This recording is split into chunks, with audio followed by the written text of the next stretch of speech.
Well, good morning and welcome to everyone who will be watching and following along with this edition of the Virginia Sports Hall of Fame's Hall Call interview series. I am Will Driscoll, the Executive Director of the Virginia Sports Hall of Fame. And as always, I'm happy to bring you another exciting edition of Hall Call. Before we get started, though, I'd like to thank all of our sponsors who you see over my shoulders. Without them, interviews like Hall Call and other programs that we do here at the Hall of Fame would not be possible. So thank you to all of them.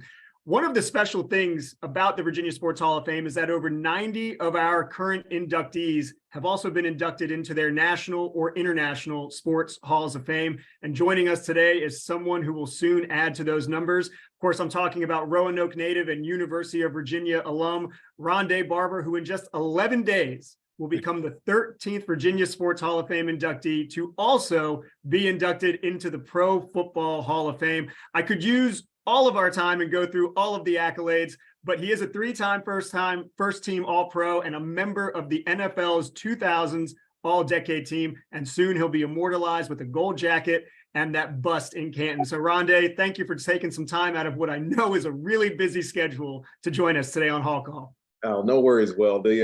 I enjoy doing these, especially with people that I've known for the longest of times. And of course, my first Hall of Fame is the Virginia Sports Hall of Fame. So I got in there before I even got into the Bucs Ring of Honor. So this is always a pleasure speaking with you, man. Well, we're proud to be first on the list, but I know that there's a pretty big one that's coming up. But, I actually will go through a few of the accolades. For those who might just be introduced to you for the first time, your first team All-ACC 3 times at UVA, number 19 jersey has been retired, your 5-time Pro Bowl selection, Super Bowl champion, NFL interceptions leader in 2001. And this one I learned for the first time. You're the only player in NFL history with more than 45 interceptions and 25 quarterback sacks. And you also have the most consecutive starts by a defensive back, 224 games in a row, including the playoffs. So when you add all of that up, and now you add Pro Football Hall of Famer to that resume, what does that mean to you? Well, I can tell you one thing. Back in 1993, when I was graduating from Cave Spring High School, I was not considering my future in the Pro Football Hall of Fame. That's for sure. I was just a guy that was trying to keep up with my twin, first of all, but just trying to make it. I had a lot of good opportunities, not only in college, but in the pros, opportunities that presented themselves, and I had to take it and run with it. And I did. And 16 years later in a professional career, you don't know that you're in. The merit of my resume kind of speaks for itself, and you whimsically dream about it, and people tell you that you're going to be a Hall of Famer in 5 years or 6 years, whatever it was supposed to be. But you just can't count on it. There's voters out there. There's a lot of worthy people and players that don't get recognized as one of the best 371 now players to play professional football. But for me, it validates a career that I thought was probably worthy of a Hall of Fame bust. And now in 11 days. Do you know what your exact number is yet? Because I remember when I first joined the Hall of Fame a few years ago, it was the year that Kenny Easley was going in. And he came back and he opened up his jacket and it said number 306. Right. Yeah, that's the first thing they tell you. I'm 363. So I've already got a license plate. I've got a moniker on a hat. I'm sure I'll get a tattoo of it eventually. Yeah, it's a pretty special number. And it's funny how all these Hall of Famers identify themselves with numbers when it's really their name and their legendary status in the game that defines them. But once you get into this club, and this is a pretty exclusive club, you're just one of 371, and that's actually really, really cool. And it's kind of awe-inspiring to think about 20,000 plus 30,000 players that play professional football, and there's only 371 of them, and I get to join that group soon. Have you had a chance to breathe and take that, what you just said in? Because I know that once the announcement was made earlier this year, it's been a whirlwind. And I know that you and I went back and forth on text, and there's probably been close to 1,000 media requests. But have you actually had a chance to sit back and relax and really say, wow, I did it? Yeah, well, to be honest with you, I have. And the time that I was really able to do it was when I was writing my speech. I work with with a speechwriter. I went up to Carolina, met with this person, and we really just sat down and started trying to encompass, my career and try to whittle it down to 8 to 12 minutes of words, and in that time, it gave me a lot of moments to think back and it really reflect on how I wanted to express, 16-year professional career. And so I have had time to think about it, and I'm ready for the moment. And I think that's more than anything. Over the course of my career, I've been able to capture moments, and this is just another moment for me to capture. What the realization is that now there's nothing else. You make it into the Pro Football Hall of Fame, and now you're essentially, your football journey is done. There's nothing else to do. There's nothing left to prove. So I think in a way that may be a little bittersweet, but at the same time, it's where we all have dreamed of being at some point if you're a professional football player, and now I'm there. You made the announcement back in March that there's one person who's kind of been on this journey with you the entire time, and that's your twin brother, fellow Hall of Famer Tiki Barber, Virginia Sports Hall of Famer Tiki Barber. He's going to serve as your presenter at the Hall of Fame. Now, the presenters are different these days. It's video as opposed to a physical speech, but how special will that be to have him there as you both unveil the bust together? Well, I mean, we've shared everything, every aspect of life, and every journey that we've been on together, even though we've been separate for 26 years now. But the reality is that I wouldn't be where I am without my twin brother. And I think he would probably say the same. He'll weigh heavily into my speech, obviously, because I don't think you can identify one of us without identifying both of us, because we did the same thing professionally. Is that cool? Yes. It's impossible to put into words for me, because I don't know where I would be if I didn't have, the guiding light that Tiki was in my career. And I'm looking forward to it. There was never any doubt that he was going to be my presenter, obviously. And I'm actually glad, Will, that they don't let him do it live, because he's such a better speaker than I am. He would just steal the show. So he'd steal your thunder. Exactly. I can't have that. Not on my day. That's right. That's right. It's your day. It's your day. There's always sibling rivalry, no matter what. Right. The Pro Football Hall of Fame does a great job with the announcements. They have that used to be David Baker, who was the old executive director, and big presence. Sure. But now they have former peers and teammates that kind of help with that. Derek Brooks was the one who knocked on your door to let you know. How special was that moment? And what were you thinking when you opened that door and Derek was there? Well, I knew he was there. He had a reason. I saw actually, when I was walking to my door, I saw the cameras, and it had been a couple of days since they had voted, and there was no other reason there'd be cameras outside of my house. And of course, Derek's got his big gold jacket. I've been fortunate to have 3 other of my teammates and a head coach going ahead of me. So I've seen this process. I've seen John Lynch have to wait a long time to get into the Pro Football Hall of Fame, 8 years as a finalist before he got in. Of course, Sapp and Brooks were both first ballot guys, but of the guys that are still here and around, I think my biggest advocate was Derek. I remember last year when I didn't get in, and everybody assumed that last year was going to be my year. He was the first one to call me, and he's like, "We're going to find out. We're going to find out. I'm going to call." I think he called everybody. And this year, it's pretty funny, because a lot of the writers and been doing this media blitz with people. They're like, "Can you tell Derek Brooks to finally stop calling me so I can stop advocating for you?" But yeah, to have a guy, Derek, who I'm pretty sure, I think we did these numbers. I don't know that there's teammates that have played as many snaps together as Derek and I did in my professional career. Obviously, he retired a couple years before me, but we did so much together as a tandem. And people don't really think of us as a tandem, but we really were. By the way that we played our defense, I essentially was doing his job when I was playing nickel. And so it's nice to now look back and know that we're teammates again, and a guy who was probably rooting for me harder than any of these other gold jackets to get in. is the one that knocked on my door, and it was emotional. I tried to help. I held it back as best I could, but seeing him and knowing that I was joining him was pretty awesome, man. You mentioned that, as time goes on, you start thinking, okay, well, what more could I have done? I put together this resume that I feel is worthy. As each year went on, what was going through your mind, and was there an approach? Were you doing anything, or was it just Derek Brooks who was out there stumping for you? Oh no, many more people than that. And eventually, I think as the process goes along, you gain advocates. Just because my presenter, Ira Kaufman, who's a local guy here, beat writer, he's had my case for 6 years. I mean, it took me 6 years to get in. And part of that, he was also doing John Lynch's case. So there was that conflict, but at the same time, he knew what he was presenting for me. And there's a queue sometimes for the Hall of Fame. There's a lot, like I said earlier, there's a lot of worthy men and then eventually women that will be worthy of an induction into the Pro Football Hall of Fame. It just takes time. It's funny that you mentioned that, the way you asked that question, because last year when I didn't get in, I was speaking with the new head of the Hall of Fame, who's Jim Porter.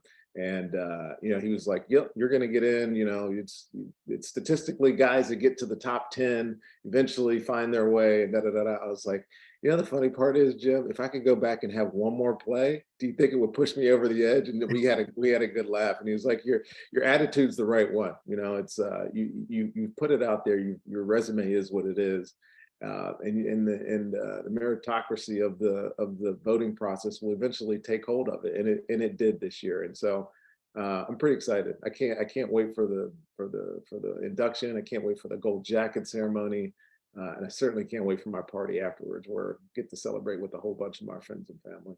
Yeah, definitely a packed weekend, and should just be a ton of fun. And you mentioned a few of your teammates, so John Lynch, Warren Sapp, Derek Brooks, and Tony Dungy, your former head coach.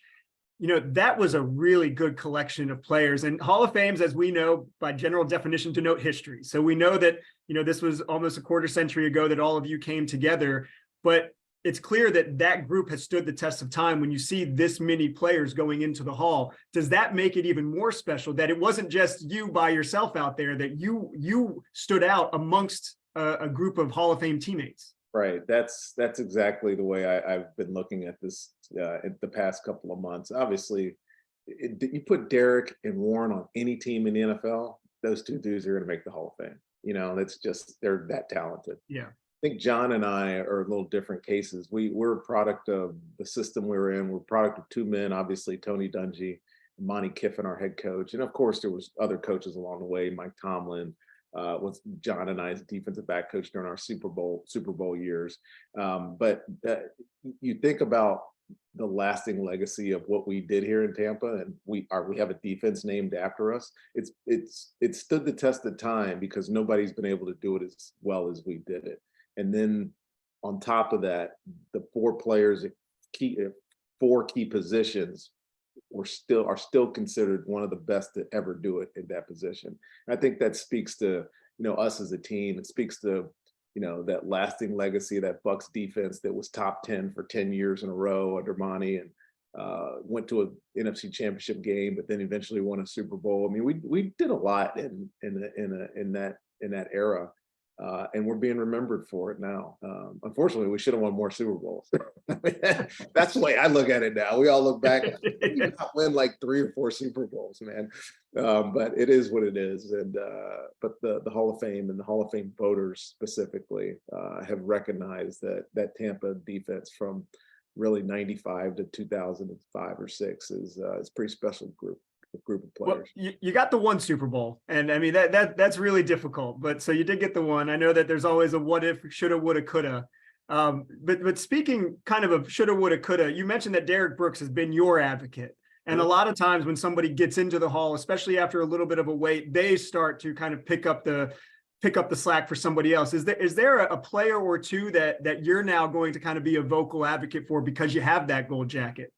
Tiki Barber? I mean, come on. He's one of them. Sometimes you ask questions when you already know the answer, but I wanted to hear it. Yeah, I mean, look, running backs have a hard case now. It's hard. I won't say hard. It's difficult for them to differentiate themselves. I mean, Tiki's case is very similar to Fred Taylor's case, very similar to Sean Alexander's case. Warwick Dunn even has an argument. There's many of them, Corey Dillon. There's a group of running backs that were all in that same era that are getting absolutely no love. The only one of them that's in is Edgerrin James, and that's because of the teams that he played on and the coaches that he was with, I presume. But they all have similar numbers, so it's hard to separate them, and none of them get in the conversation. So yeah, once you get in, you get that voice. You know, they start asking you, who should we be looking at that we're not looking at? One of them is another teammate of mine, Simeon Rice. And Simeon Rice has got 122 career sacks, which is more than DeMarcus Ware, who, trust me, DeMarcus Ware absolutely deserves to be in the Hall of Fame. He was a one-of-a-kind specimen playing the position, but he has more sacks than DeMarcus Ware, who's going in this year. So yeah, that'll be, you know, part of our responsibility now, is to make sure that the guys that we believe are worthy are at least getting looks and being in the conversation. Because once you get in that conversation, your chances increase. And but for a guy like my brother, for Tiki, who hasn't really been in the conversation for a number of years, I would love to research, have guys start to research and realize what he did over a really short period of time. For him, in 6 years, he was nobody comparable other than Marshall Faulk and LaDainian Tomlinson. Only guy in history with 10,000 yards rushing, 5,000 yards receiving, and 1,000 yards in return yards. There's only one guy in NFL history that did that, and that's Tiki. So I'll be pushing for him. Don't worry. So he's 27th on the all-time rushing list. Do you know who number 26 is? I do not know. Thomas Jones. Thomas Jones. There you go. Yeah, Thomas is always breaking Tiki's records. Yeah, they're about, it looks like 16 yards apart. Or Right. excuse me, about 150 yards apart. But still, both of them over 10,000 yards, both of them University of Virginia graduates, both of them from Virginia in the Hall of Fame. So just saying, you know, if there are other names out there, you know, you never know. But just a couple more questions before we get you out of here. But what would you say, who would you say is the most impactful moment and impactful person in your football career? And doesn't have to be NFL either. Yeah, impactful moment. And for me, it was the one big play that I made, of course, against Philly. And that play defines me. That whole game should define me because it was the best game that I ever played. And it's a moment that lives in history for us and infamy for Philly fans. But I still got Philly people telling me I ruined their lives and stuff. And I'm like, come on, man. I was just doing my job. But in fact, impactful person, I've had a bunch along the way. And a lot of them will also be mentioned in my speech because they were so important to me. I mean, my Pee Wee League football coach, Mike Tolley, I mean, he brought me the love of football. And that's going way, way back. But I didn't know that I loved football until then. And you fast forward that to 2001 when Mike Tomlin becomes my defensive back coach, and my trajectory in the NFL changed under him. So if there's a person, it's him, without a doubt. I changed the way that I viewed myself, the way that I prepared, and even though I was preparing pretty well, he changed the way that I even did that, and it was for the better. And my career shot off when he was my defensive back coach. So if there's one person, it's definitely Mike. But there's so many men along the line that shaped me. Art Marcos at Virginia, who's such a good coach. He taught me how to prepare and how to really get ready for game day. And I mean, there's a reason why I led the league, led the nation in interceptions at EVA my first year. It wasn't just because I was a skinny little kid getting an opportunity, but I was prepared to make my plays, and that was because of Art. So there's just too many, but it's nice to have that family, that background, to be able to support me when I was on my rise, and here I am. Yeah, but we know those speeches are very impactful. They're very important, and I know there's going to be a lot of thank yous out there. And just one final question: when you look back on your career, through all of the accolades in high school, UVA, in the NFL, now going into this, what is something that you are most proud of? Definitely my toughness, my resiliency. I don't know, people won't remember this, but my redshirt freshman year at Virginia, I had a severe high ankle sprain. that bothered me that whole year. And I just played through it, continued to play through it. I only missed one game in college, and it was at the Independence Bowl, the polling leader in Independence Bowl, because I stepped in a little hole in the practice field, and that ankle sprain was actually a stress fracture, and it cracked, and so that was the only game that I missed. In the pros, that toughness that I learned then carried over and didn't miss a game my entire career, and that's including a broken thumb and dislocated elbow in a spring game in '95 that probably nobody even remembers, that I ended up playing with against Michigan early that next year. But just being able to be there, be available. Rod Marinelli used to always say it, if you're not available, we don't care about any other ability. And just taking that onus on myself to always be available to play. I'm pretty proud of that. Well, 224 consecutive starts in the NFL. I think that availability was never an issue with you. And Ronde, it's just been a pleasure catching up with you. I know that it's been extremely busy time for you. 11 days away, August 5th, you go into the Pro Football Hall of Fame. But we're excited to watch the enshrinement. And I know you got to wait a little bit because I think you're the second to last speaker that day, right? I think they put me second to last. They think I'm going to be the best. I mean, obviously, you got to put the Cleveland guy last, but yeah, just being in Canton, Ohio, I guess you have to. Right. To be honest with you, they told us we're second to last because we have the second to most people being there. Actually, we might have the most people being there. We got over 400 people coming, so they want them to stay in the stands and hear what I have to say. Well, that's great. Well, hopefully there's a very good Virginia representation up there in Canton as you go into the Pro Football Hall of Fame. Thank you again for joining us today. We really appreciate the time. Thanks, Will. It's good being with you, man. Well, I'd like to thank everyone who will watch, follow along, and also listen to the Hall Call podcast of this version. As always, thank you to all of our sponsors you see over my shoulder. Be sure to stay up to date on all things Virginia Sports Hall of Fame and the Hall Call interview series by following our social media platforms, Facebook, Twitter, Instagram, LinkedIn, and YouTube. You can also listen to the Hall Call podcast on Apple, Spotify, and SoundCloud. Once again, I'm Will Driscoll with the Virginia Sports Hall of Fame. Whatever you do, participate, don't spectate, and we'll see you next time.